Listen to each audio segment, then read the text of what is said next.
Hey everyone out there in Sasquatch land, this is Jim with You Don't Know Squatch and my co-host Josh. How you doing, Josh? All right, how you doing, everybody? It's been a little while. I'm glad to get back into doing our recordings again. I've missed your wonderful skeptical mind. Well, thank you. Yeah, it's hard doing this distantly, but we're figuring it out. We're figuring it out. Hopefully this recording is going to sound better than past ones because Josh came up with some new technology to help us. So appreciate your help with that, Josh. You're the techno king here, buddy. Thanks, man. So how are things going at the store, bud? Hey, well, listen, it's unbelievable. Since we opened back up May 1st, the first month was really slow.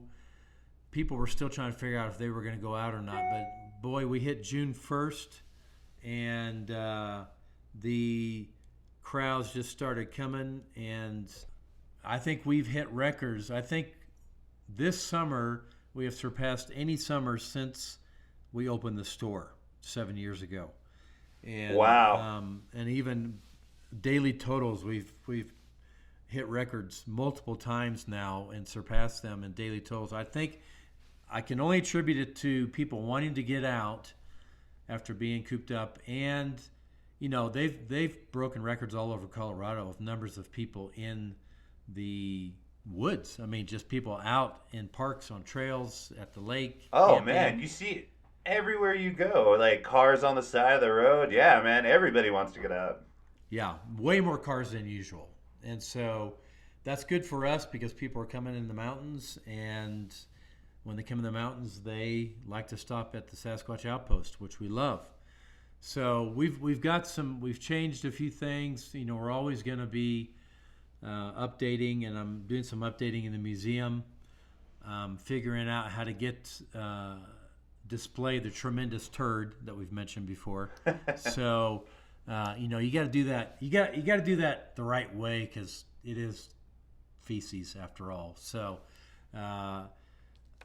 I'm trying to figure out how to create a display that people can look at if they want to, but they don't have to. It's not like it's out there in everybody's face. And I know you mentioned the testing before. How's that coming? we're still working on that. We have not succeeded yet, and if anyone listening knows of a good lab where we could have this tested, probably not a DNA test, but doing a species test. Basically, what I understand is that every species has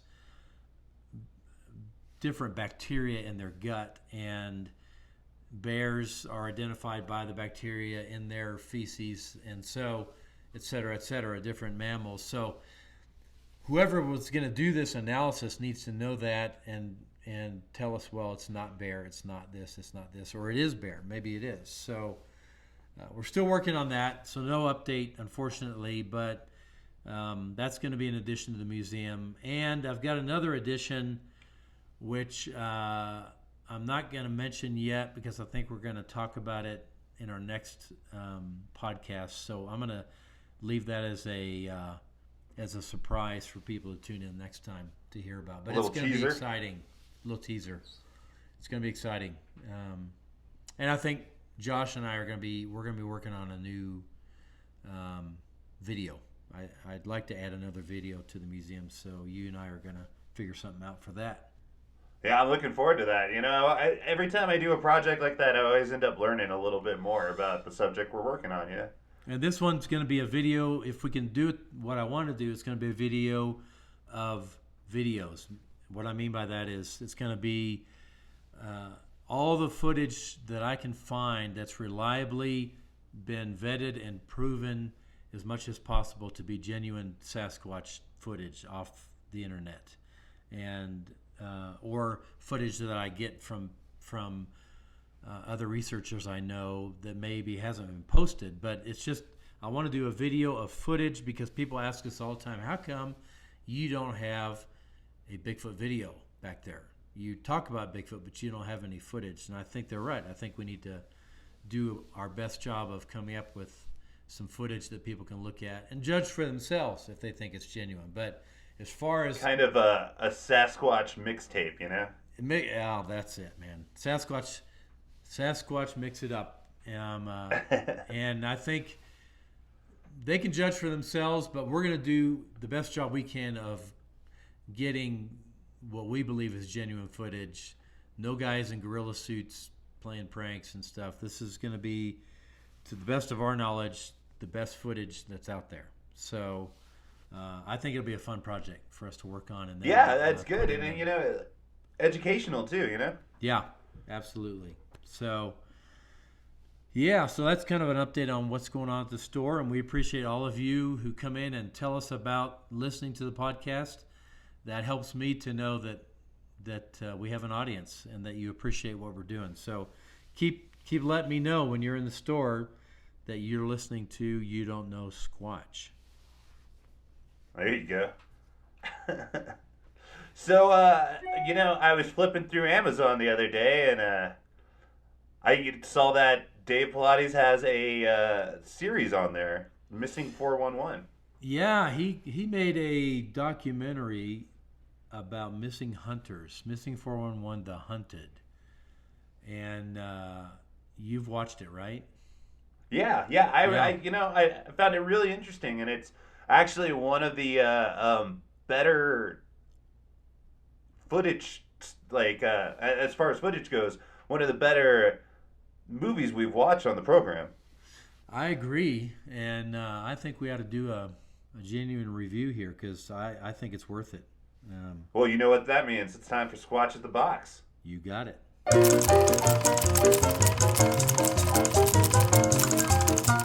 All right, so getting into it, I guess the overall what the movie kind of is about is the fact that all these hunters and people go missing in the woods, and there's no explanation why. Or bizarre things happen to them, and they find evidence of that, but they still can't explain it. And so it's disturbing. I'll admit it. As a hunter, watching that,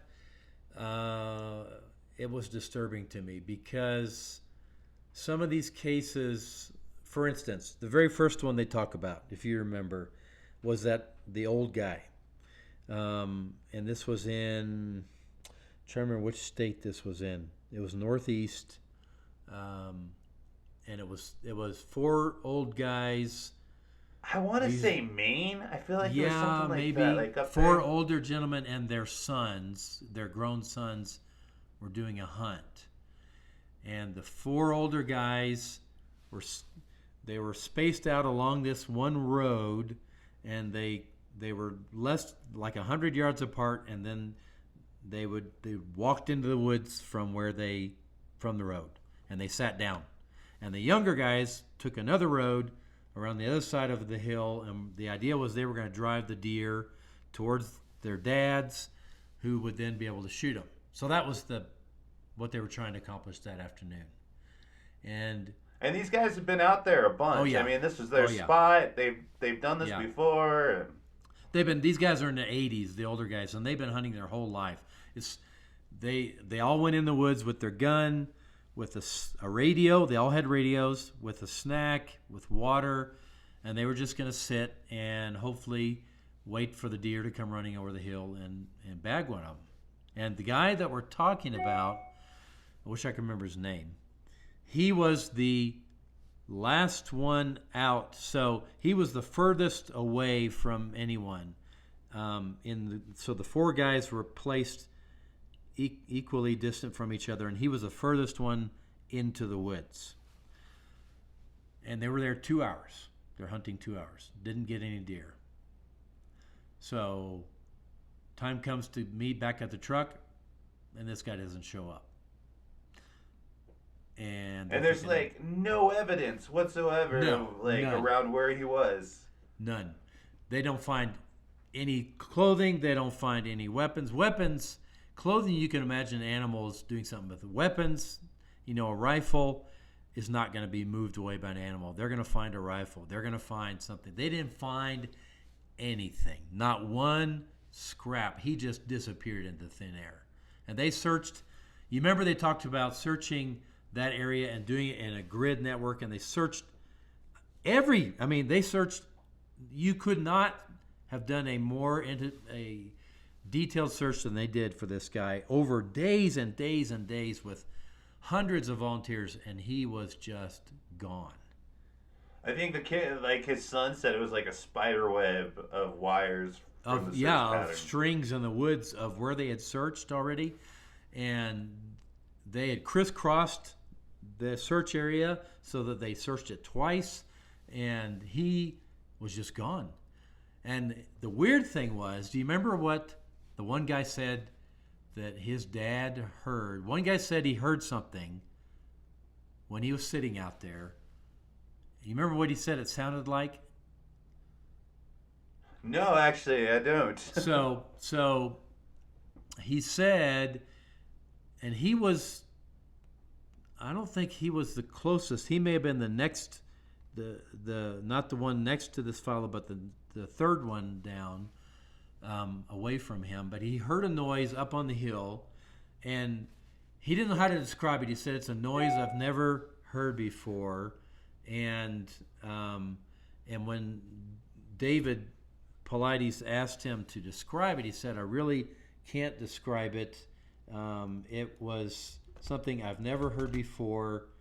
And he said, he asked him, was it a quick noise, or did it last several seconds? No, he said it just was just quick noise, but I never heard it. Well, one of the other guys said that this guy's son said, Dad later described it to him as a sounding like a giant metal trap being sprung, just shunk, and just that noise. And so, which is bizarre, out in the middle of the woods, and so it makes you wonder he disappeared. There's no question about that. I mean, they checked the lake nearby. They divers. I mean, he just was gone. And so, what was that trap noise? I don't know. But it didn't come from where he was sitting. It came from further up the hill where they were all looking. But yeah, I mean, both the wife and the son were both mystified, and they said he's been hunting his whole life. He taught hunter safety. I mean, this guy taught people hunter safety. And yeah, that's the other thing. Like, I forgot about that. Yeah, he did teach. It's just insane, and they still haven't. No clue what happened to this guy. No clue. And as with all the cases, the cool thing is David is a personal friend of mine, and I love supporting him in this project and encouraging our listeners to watch Missing 411 The Hunted, because I think, as you said, he did an excellent job. The filming was great. The interviews were great. And he has several bizarre stories.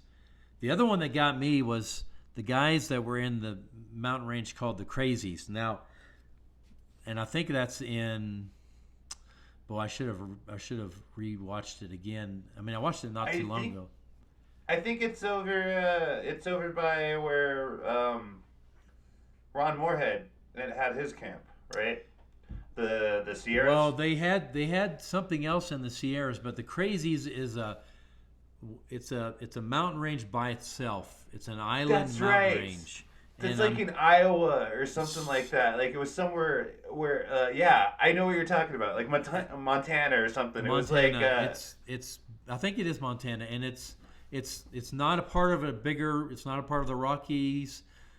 It's an island mountain range by itself, and called the Crazies. And you think, okay, you don't call a mountain range the Crazies for nothing. And they said that the reason they think it had that name was that it was cursed by one of the Native American tribes because they were forced out of that area, and they cursed it for whoever would come in there, that they would go insane.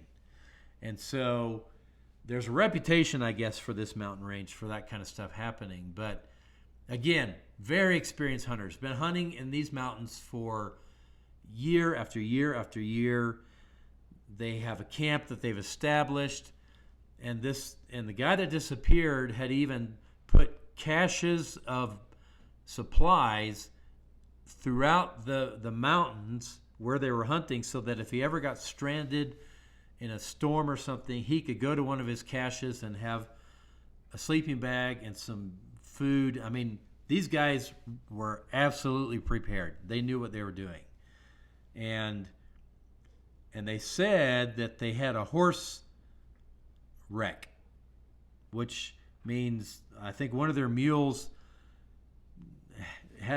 freaked out over something and started bucking, and their equipment went scattering down the sides of the mountain. And the guy in question lost a good bit of his camping gear that he was going to use for the hunting trip. So he said to the other guys, I'm going to go up to one of my caches and get stuff and come back. He was going to come back to their base camp. And he never came back. And he made it up there, that's crazy. Well, he made it part way up, and there was an intersection in the trail where if he was going to get the cache, it was along a river. If he was going to pick up his cache, he would have gone north and around to get the cache. He didn't. He turned right, and he went away from the cache. And when he was hiking, the weather was nice. It was 50s, but then a storm came in and dumped like 18 inches of snow, and that's where the whole story gets really weird. And he's gone. He doesn't come back, so they start looking for him, and it took like a week before a search team found signs of him having made a fire, again, off the trail that he should have been on. And he made a fire, and he'd left his boots there. He took his boots off and placed them under the tree next to each other, and he went on barefoot in the snow. That's what it was. I thought he found his jacket, and he left his jacket out there. No, they found his boots sitting there, and they found the waist straps for his backpack cut off and put there as well, like in the fire. So he didn't have any waist straps anymore in his backpack. He still has his backpack apparently, but he's going barefoot further back. And it's like, why would he do that? I mean, why would any rational, intelligent human being who's been hunting his whole life do that? I mean, it just doesn't make any sense. And they said maybe he had a hypothermia. Yeah, because that makes you do crazy things. But he walked 6 miles barefoot through 18 inches of snow on shale pathways with sharp rocks. I mean, they said it even tears up your boots when you're walking on this stuff, let alone being barefoot. And then they found, the second discovery was made by that guy that lived out there. Like a year later, they were fixing their fence line, and his dad found a backpack sitting there under a tree, within sight of 2 houses that he could see the houses. They would have been lit up at night. They found his gun in the backpack. They found maps. They found everything in the backpack, and he wasn't there either. They just found the backpack. And it's like, why would you stop? And they found his thermos sitting there. Why would you stop? And you've been out how long? How many days now? Wandering in the snow, and you see 2 houses, and you don't go to either one of them. You sit there under a tree, and you leave your backpack. And he goes on. They didn't know where he was again. And then finally, his body was discovered by some horseback riders another several miles away, and they found his skull and some other stuff. And I'm thinking, what happened? I mean, how do you even explain how an experienced hunter would go so insane? Assumedly. Yeah. And walk all this way and not look for help and then die, and they don't even know why he died. Wasn't the skull they found, though, from another person altogether? No, they found his... I believe it was his skull, because that's why they included that in the story. You mean a second skull, or that skull they found? He was still missing, but they found, when they were searching for him, they found another skeleton. No, that was him. They identified it as him. But again, this was well over a year after he disappeared. And I don't think they could determine the cause of death from the skeleton. But again, he goes off trail when it was warm. He takes a turn that he would never normally take, and he knows the area. He walks down a trail he wouldn't be normally taking, gets caught in a snowstorm, takes off his boots, takes off his part of his backpack belts, goes on barefoot, and leaves his backpack and his thermos with inside of houses, and then keeps walking, and then he dies somehow. And the other guys, I'm sure, and they asked the sheriff. I remember they had the map there, and the sheriff was talking about all the places they went, and David asked the sheriff, "Does this make any sense to you why he would do this?" And he said, "No, none at all." And the sheriff was completely stumped as to why this guy would do what he did. And those were just two of the bizarre cases, but it makes me, as someone who's out in the woods all the time, really think twice sometimes, because they don't know what happened. They still don't know what happened to these guys and why they did what they did and where they disappeared to. And they talked about several other cases where people disappeared. I want to know what you thought about that case that they mentioned at the end with the lady in the tree stand and the thing that came through the trees that was invisible. The blob yes. that they were talking about? Yeah, I don't know, man. I was just like, I'll admit, I was kind of like in disbelief when they were talking about it. Just like, They described it as the predator thing or predator effect. Yeah, well, that does tie in what I've been saying all along, that, Bigfoot is the predator. He has the same technology and all that. That's why we can't find him. But, we did, my favorite was, the part of it was the friend of the show, Ron Moorhead, was on. Yeah, about in the location where they actually recorded the Sierra sounds. Yeah. Yeah. Yeah. See, I thought that was really cool, and that's not when he was talking about it and explaining it. That is not at all where I thought in my head that happened. I thought it was more. I was like, it was more kind of a forest, like the Patterson Gimbal, like giant redwoods and stuff like that. But no, they were up in the Sierra. I mean, yeah, like, of course, the Sierra sounds, but they were up there. It looked like towards kind of like Tahoe, that area. I mean, they were 8 miles in on horseback. So, and nobody else knew where this was except for these guys. But I guess they said that the Forest Service found their camp and made them take it down, or they destroyed it. Yeah, well, they destroyed all the improvements. Like, they had like the fire pit and all that stuff. They had a lean-to that they had built, and yeah, all that stuff. The Forest Service made them go, but they still went out there. Like Dave was said in the movie, they were out there for at least a week. They were there for a week, but they didn't have any encounters like Ron had in the previous years. So that's unusual. I would think that they go back to the same place and nothing happens, but life being what it is. What that kind of suggests to me is that one of the possibilities that Dave has thought could be like an option would be Bigfoot or Sasquatch would be responsible for these missing people. Now, what do you think about that? Like, as you as a researcher who's focused on Sasquatch, what do you think about that? Like, well, I've thought about it for a long time after reading many of Dave's books that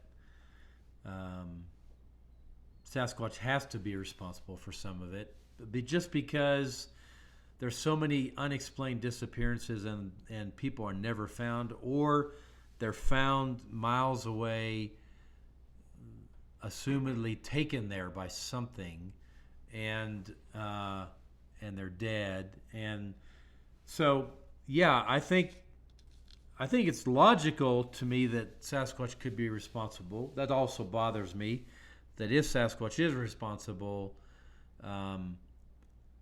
should we be out there looking for them and doing research on them? And I've said this for a long time, and I'll say it again. If one of my research friends who I've known for a long time has something violent happen to them, I would have to rethink what I'm doing. But so far, all of us have had encounters, many encounters, and none of them were any of us hurt. We may have been frightened, seriously frightened, but at the end of the day, nobody was hurt, and it was, we got out of the situation. But so if somebody I know has something that happens to them, or if they disappear while out doing research, I would have to reevaluate. But that's not happened. So to the contrary, we've all had weird experiences where Bigfoot could have easily done something to us if they wanted to, and they didn't. And so, because we've all had them around us a lot, and we're in tents at night. What's a tent? A tent is nothing. So yeah, I always thought about that. Like, when we first in the Army, like we had to camp outside with no tents, and I thought that was weird. And then I was like, what's a tent gonna do to stop anything anyway? Like, exactly. It's fabric. A tent is no protection really, and it's just that for some reason Sasquatch respects that boundary, and we kind of respect them in that. My daughter's asking me, why don't you, when you're out there doing research, why don't you just, you think they're outside, jump out of the tent and shine a light so you can see them, or take a picture. I think, one, because I don't have a death wish, and two, by the time I get it unzipped and get out of there, there's plenty of time for them to move away and get back in the dark. They're very fast. And so, yeah, I'm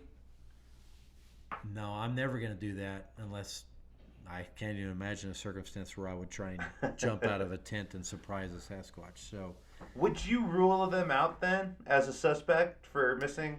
No, I would not. I would not, but I don't know what the reasons would be why they would take someone. And if they have taken someone, why haven't they taken any of these many, many, many researchers I know who are out in the woods and have been out in the woods for ages doing this? Why have one of us not been taken or disappeared as opposed to hikers or campers? I don't know the answer to that. If it's not a Sasquatch, what is it? Where did they go? I did think it was interesting. The one common thread from missing 411 was they're all hunters. In that particular movie, yes, they were all hunters. They chose cases that related to hunters specifically. But the thing about hunters is they're in the woods a lot. They're experienced. They're armed, heavily armed usually. That's why it's even more surprising that hunters go missing, because you would think a hiker or a camper would go missing before a hunter who's an experienced woodsman. And every one of these guys that disappeared were experienced woodsmen. So it would give a reason for Sasquatch to beef with them, though. If you're coming into my home with a loaded gun and that's pointing true. It around. That's true. If they know what a gun is, and my assumption is they do. Yeah, I haven't thought about that as a reason why hunters disappear. But yeah, you may be right. I believe they're that smart. So, but that doesn't explain the campers and the hikers who disappear, who aren't usually probably armed, not like a hunter is. But they talked about so many different weird cases. What I found interesting in the last section on Ron Moorhead, Ron never actually said that the language that they recorded was a Sasquatch. He said, I can't tell you 100% for sure that those were Sasquatch because he never actually saw them that whole time. They recorded them, they found tracks, but they never saw them because they were very elusive and shy. So the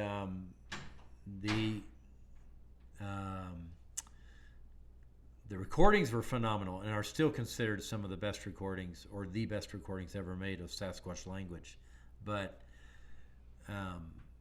Ron can't not say because he did not see them speaking that they were Sasquatch. And when Ron was on the show, he did also allude a little bit to maybe, aliens. He did allude to that because they saw orbs, they saw lights in the woods, they saw a lot of bizarre things. In that same location they went back to. In the camp, yes, and around the camp. They also would be in their lean-to and hear the camp being destroyed outside by something and crash, bang, smash. And they were thinking, man, we're going to lose the whole camp. And they go out in the morning and everything's exactly the way they left it the night before. Nothing's been moved or touched. And so that is weird. He's like, where did that sound come from? What was making that sound? And so that was weird, but he can't explain that either. But our assumption all along has been that it's Sasquatch that we're talking because we've got recordings from around the country now of different calls and yells and things, and I can't think of anything else that would do that besides a Sasquatch. Now maybe there's another type of cryptid animal out there that could be making these noises, but it's not any of the animals that we normally know. It's not bears, it's not mountain lions, it's not anything that we are aware of. This is something different. All these recordings are different. And so, yeah, I found what Ron said interesting.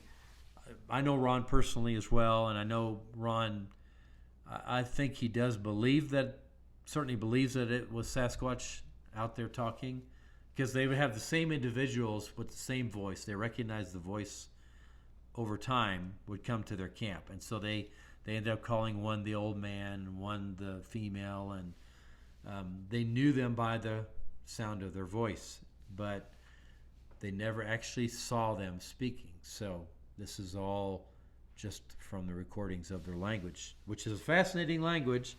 We could spend a whole episode talking about Sasquatch vocalizations and the different ways they make noises, etc. But maybe we'll save that for a future episode.